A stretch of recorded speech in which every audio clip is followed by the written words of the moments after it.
আসসালামু আলাইকুম।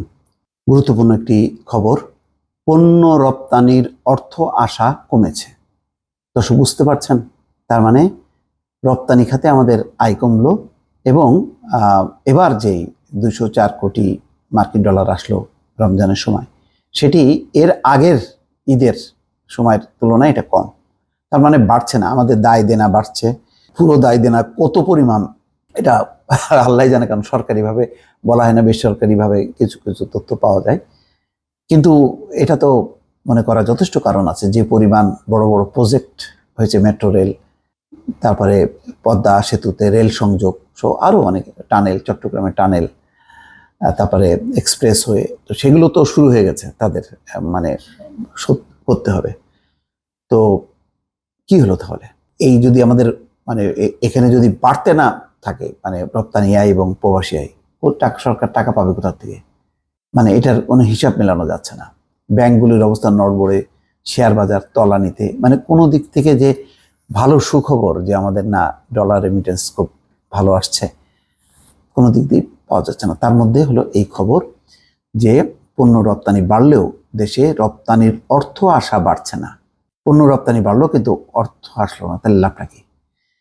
যেমন বিদেশে শ্রমিকের সংখ্যা বাড়ছে, অনেক গেছে, কিন্তু রেমিটেন্স আসছে না, বৈধ পথে রেমিটেন্স আসছে না, তাহলে লাভটা কি?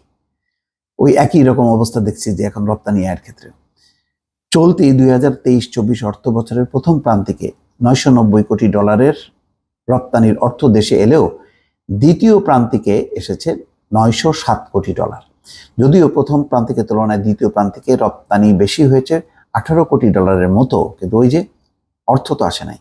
বাংলাদেশ ব্যাংকের পরিসংখ্যান থেকে এমন চিত্র পাওয়া গেছে, এতে দেখা যায় চলতি অর্থ বছরের জুলাই থেকে ডিসেম্বর পর্যন্ত 6 মাসে পণ্য রপ্তানির অর্থ বাবদ এসেছে 1,897 কোটি ডলার। এই সময় রপ্তানি হয়েছে 2,754 কোটি ডলারের পণ্য।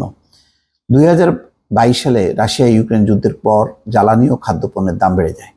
এতে এক পর্যায়ে দেশের ডলার সংকট শুরু হয়, অর্থনৈতিক চাপে পড়ে।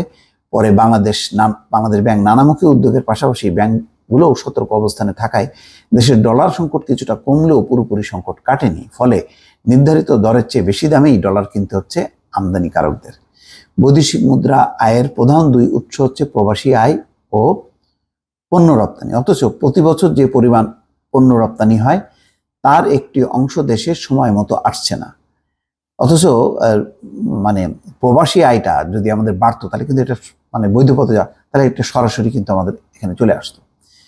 3 অর্থ বছর ধরে দেশে না আসা রপ্তানি আয়ের পরিমাণটি ধারাবাহিকভাবে বাড়ছে। তাহলে এটা যে একটা বড় ধরনের সংকট, এটা পরিষ্কার। এখন এই পরিস্থিতি উত্তরণের জন্য কি করা যাবে, কিভাবে দায় দেনা মেটানো যাবে, কিভাবে রপ্তানি যেগুলি পণ্য যাচ্ছে অর্থ আসছে না, এই রহস্যটা কি, এটা তো বোঝা যাচ্ছে না। দর্শক ভালো থাকবেন, আল্লাহ হাফেজ।